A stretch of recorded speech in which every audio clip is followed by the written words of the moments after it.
Nessa aula, nós vamos fazer exercícios sobre o assunto irradiação térmica. Esses exercícios estão nas páginas 15 e 16 do livro 7. Então, esta é uma aula de física para o segundo ano do ensino médio. Então, nesse momento, você vai pegar seu livro e vai tentar resolver os exercícios. Assim que você terminar, aí você vai continuar aqui assistindo e vai conferir, né, a resolução. Então vamos lá, exercício 1 da página 15 diz o seguinte: o mecanismo através do qual ocorre a perda de calor de um objeto é dependente do meio no qual o objeto está inserido. No vácuo, podemos dizer que a perda de calor se dá por. Então, o único processo que se dá no vácuo, né, desses processos que nós estamos estudando, é a radiação. A condução precisa de moléculas para que a agitação de uma transfira energia para outra. E a convecção também precisa de moléculas se movimentando, né, à medida em que o fluido vai ficando menos denso, vai tendo uma parte do fluido ali subindo, outra parte descendo, de forma que nem a condução nem a convecção podem ocorrer no vácuo.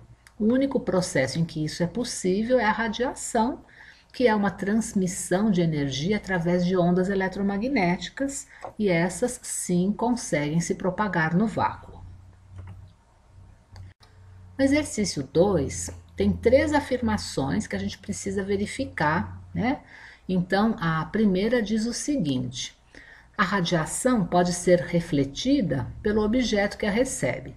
É verdade, né? Nós vimos o exemplo da radiação solar, quando atinge a superfície da Terra, uma parte é absorvida, outra parte é refletida, assim como quando atinge a atmosfera mesmo, né? Uma parte da radiação é absorvida e outra é refletida pela atmosfera.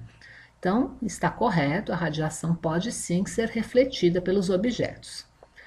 A segunda afirmação diz que a condução ocorre pela propagação de oscilações dos constituintes de um meio material. Então, os constituintes de um meio material são os átomos, né, as moléculas que constituem então a matéria, e as oscilações deles é que vão se transferindo a energia de um para o outro. E esse processo é o que a gente denomina condução. Então, portanto, a segunda afirmação também está correta. Aí a terceira diz que a convecção ocorre apenas em fluidos. E isso está correto, porque os fluidos são os gases e os líquidos. E então, nesses 2 tipos de meios, a gente observa sim a convecção. E, portanto, né, a alternativa é a letra E, porque as 3 afirmações estão corretas. Vamos ler agora esse texto que se refere às questões 3 a 5. Todo corpo emite algum tipo de onda eletromagnética e a intensidade dessa emissão, representada, né, pela letra I, depende da temperatura absoluta, representada pela letra T maiúsculo. A lei de Stefan Boltzmann expressa quantitativamente essa relação pela equação I igual a sigma vezes T elevado à quarta potência. O símbolo sigma refere-se a uma constante denominada constante de Stefan Boltzmann. A radiação recebida por um corpo pode provocar aquecimento e a emitida resfriamento. Conforme a cor de um corpo, haverá uma tendência de ele absorver e emitir mais energia na forma de radiação. Corpos negros, por exemplo, absorvem e emitem mais que os brancos. Então, o exercício 3 pede para a gente completar os espaços, né, das frases que tem aqui. Então, letra A. Pela equação de Stefan Boltzmann, é possível concluir que a intensidade da radiação emitida por um corpo é diretamente proporcional à temperatura absoluta elevada à quarta potência, né? Então, são grandezas diretamente proporcionais.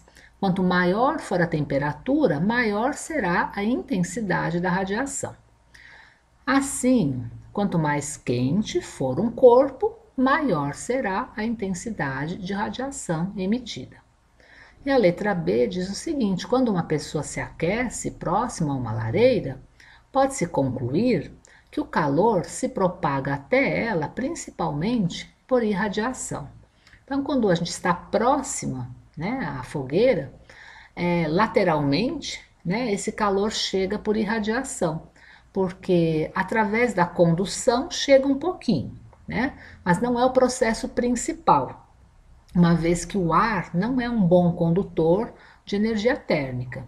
E a convecção, ela leva, né, o ar quente para cima, né? Então, próximo da fogueira, né, mais lateralmente, a gente não tem tanto, não recebe tanto energia por esse processo da convecção, de forma que o principal processo é a irradiação.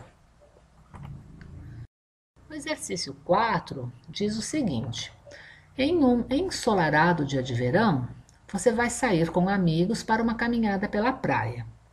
De acordo com as informações apresentadas, quais são os tons de cores de roupas mais adequados para essa caminhada? Então, conforme nós vimos ali, as cores brancas, né, os tons claros, principalmente o branco, são aqueles que absorvem pouca energia, né, irradiada, pouca luz. E, portanto, eles são mais apropriados para os dias quentes, né? A gente precisa de utilizar esse tipo de roupa, porque senão a gente vai ficar recebendo, absorvendo muita energia e, né, não é apropriado, então, num dia de verão. No exercício 5, a gente tem algumas informações sobre a garrafa térmica. Eu acrescentei aqui uma imagem para ajudar a gente a entender o que o texto vai explicando. Então, a garrafa térmica, também chamada de vaso de Dewar, tem a função de evitar transferências de calor. Se dentro dela for colocado um líquido mais quente que o ambiente, espera-se que ele não esfrie, e se colocado um líquido mais frio, espera-se que ele não esquente. Entre suas várias características, dois aspectos devem ser destacados em relação a uma garrafa térmica. O primeiro é que ela possui paredes duplas, separadas por um espaço vazio, de onde foi retirado o ar e por isso tem-se praticamente vácuo. O segundo é que suas superfícies interna e externa são espelhadas. Baseado nos conceitos de propagação de calor, explique a razão dessas duas características. Então, aqui a gente vê nessa imagem que o vácuo entre as duas paredes que formam a garrafa, ele serve para evitar a transferência de energia através do processo condução. Porque esse processo de condução necessita que exista matéria, que existam moléculas para que a movimentação de uma seja transferida para a outra, assim sucessivamente. E como no caso não tem nenhuma matéria, né, no vácuo, esse processo não consegue ocorrer. Então, isso serve para evitar a troca de energia com o ambiente através da condução. Já as paredes espelhadas ocorrem, né, assim, elas são feitas dessa maneira porque com o espelhamento as ondas eletromagnéticas são refletidas. Então toda a superfície espelhada reflete ondas eletromagnéticas. E dessa forma, imaginando que a gente tivesse um líquido quente dentro da garrafa, aquelas ondas de infravermelho que tentassem sair, né, através aí das paredes da garrafa, não iriam conseguir porque elas iam acabar sendo refletidas por esse material espelhado. Então essa é uma maneira, né, da gente não permitir que radiações infravermelhas atravessem as paredes da garrafa térmica. Na minha figura, ainda a gente tem a tampa, que não permite, né, que o ar, né, que foi aquecido e começa a se movimentar para cima, né, escape, né, da nossa garrafa, levando energia térmica com ele. Então, seria um terceiro processo para evitar, então, as correntes de convecção aí nesse caso. Então, né, de acordo com a resposta que nós temos aqui, o vácuo serve para impedir a transmissão de energia térmica por condução. No caso, convecção também, né, se a gente considerar que não vai ter como o ar quente subir e atravessar o vácuo, né, ali em cima. E o espelhamento das superfícies vai dificultar a transferência por irradiação. Não, as ondas eletromagnéticas vão sendo ali refletidas e não conseguem escapar.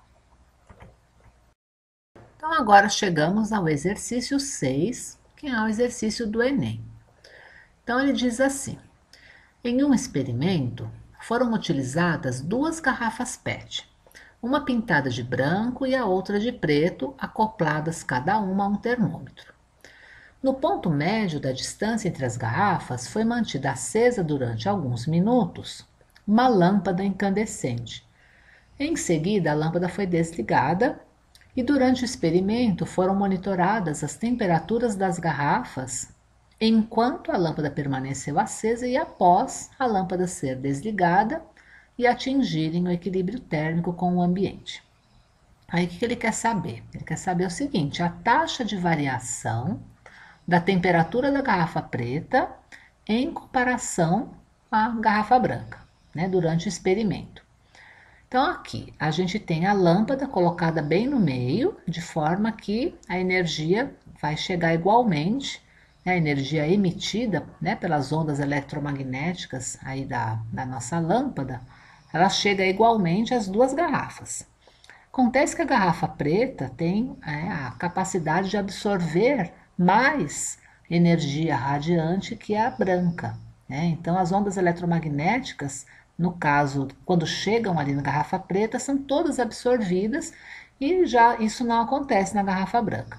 De forma que a taxa de variação da temperatura da garrafa preta vai ser maior que a da branca, né? Ela vai aquecer, a temperatura dela vai aumentar, enquanto que a da branca não. E depois, quando a lâmpada é desligada, ambas vão resfriar. Só que aquela que absorve mais ondas infravermelhas, né, energia radiante de forma geral, aquela que absorve mais, emite mais também. Então, ela aqueceu e aí ela vai resfriar, a temperatura dela então vai variar novamente durante o resfriamento. Então, a gente pode dizer que a taxa de variação da temperatura da garrafa preta é maior que a da garrafa branca, tanto no processo de aquecimento, porque ela vai aquecer mais que a branca, e depois no momento do resfriamento, porque ela também vai rapidamente baixar a temperatura dela à medida em que ela vai resfriando. Então, a letra E é a correta, né? Vai ser maior no aquecimento e maior no resfriamento também.